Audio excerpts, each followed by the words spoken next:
Shalom Bapak Ibu Saudara. Matius pasal 5 ayat 41. Demikian firman Tuhan. Dan siapapun yang memaksa engkau berjalan sejauh 1 mil, berjalanlah bersama dia sejauh 2 mil. Bapak Saudara, pernahkah Anda mendengar ungkapan dalam bahasa Inggris work an extra mile? Nah, ungkapan ini berarti melakukan lebih dari yang diminta, mencerminkan sikap memberi dan menolong.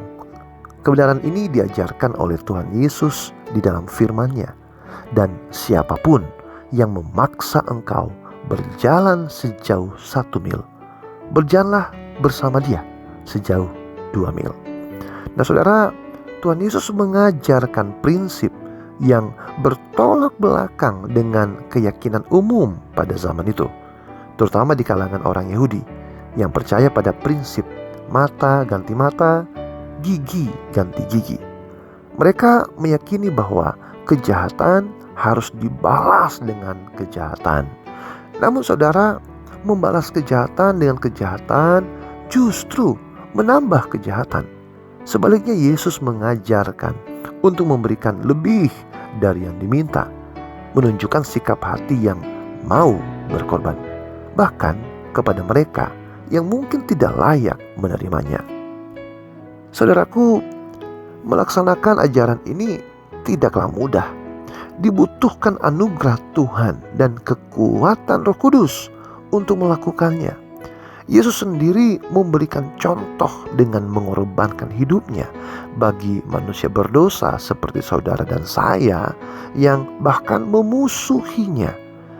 Yesus berjalan lebih jauh dari yang kita bisa bayangkan, memberikan nyawanya untuk kita yang tidak layak. Pengorbanan dan kasih Yesus menyentuh hati banyak orang, membuat mereka berbalik kepada Tuhan. Saudara, ketika seseorang mengalami kebaikan yang tidak terduga, hatinya bisa berubah loh. Hatinya bisa diubah. Meskipun melakukan hal ini tidak selalu berhasil, kita harus tetap berusaha.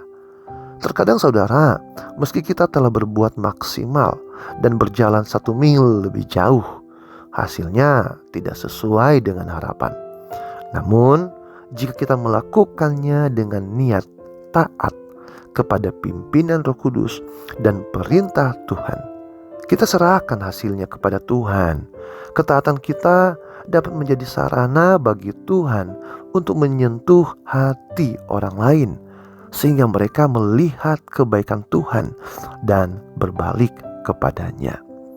Bapak Saudara, sebagai anak Tuhan yang dipanggil untuk hidup menurut firman-Nya, mari kita memohon kuasa dan kekuatan dari Roh Kudus untuk menerapkan prinsip work an extra mile.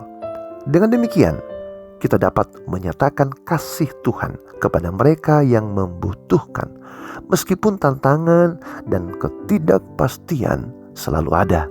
Tapi mari kita berkomitmen untuk melakukan lebih demi kebaikan dan kasih yang Tuhan telah ajarkan. Tuhan Yesus memberkati. Shalom.